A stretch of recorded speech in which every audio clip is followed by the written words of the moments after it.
গাছ ভালোবাসে না এমন কেউ কি আছে কি না আমার জানা নেই। কম বেশি সবাই আমরা গাছ অনেক ভালোবাসি। আর আমি তো একটু অন্য লেভেলেরই পাগল, গাছ দেখলেই আমার শুধু কিনতে ইচ্ছে হয়। এই যে গাছগুলো এগুলো সব হ্যারি পটারের বাসার গাছ। প্রত্যেকটা গাছে এত সুন্দর মরিচ ধরে আছে, কি বলবো আর। ওদের বারান্দায় এরকম একটা বালতি থাকে যেখানে বিভিন্ন ফল মূল বা শাকসবজির খোসা হলো পচানো হয়, তারপর হলো কিছুদিন পর পরই ওই খোসাগুলো হলো শুকিয়ে বা প্রসেস করে মাটিতে হলো দেয়া হয়। এই তো তারপর আমরা একটু ফুচকা খেতে গিয়েছিলাম। ফুচকা দেখে তো আমার এখন জিভে জল চলে এসেছে, কারণ এখন শত চেষ্টা করলেও আমি এইভাবে ফুচকা খেতে পারবো না, নিজের বানিয়ে খেতে হবে। কারণ এখানে ফুচকা পাওয়া যায় না, যেটা পাওয়া যায় সেটা অ্যাকচুয়ালি টেস্ট না বাংলাদেশের মতো।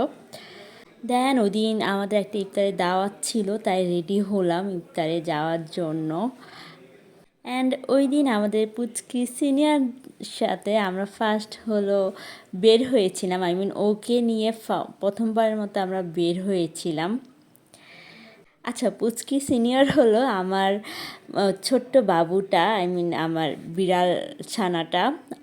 সিনিয়র বলি কারণ আমাদের ঘরে আরেকটা পুচকি এসে গিয়েছে, সেটা হলো পুচকি জুনিয়র। হ্যাঁ, ঠিকই ধরেছেন, এটাও আমার রমজানের একটা ভিডিও। আমি এতটা অলস যে আমার ভিডিও আমি এডিটও করা হয় না, পোস্টও দেওয়া হয় না। এই তো ইফতারে অনেক অনেক খাবার ছিল, অ্যাকচুয়ালি আমরা সবাই মিলে একসাথে খেতে বসেছিলাম। পরবর্তীতে আমার অ্যাকচুয়ালি আর কোনো ফুটেজ নেওয়া হয়নি, জাস্ট কয়েকটা ফুটেজ নেওয়া হয়েছিল। তারপর আমরা ওইখানে ডিনারও করেছিলাম, তারও কোনো ধরনের ফুটেজ নেওয়া হয়নি।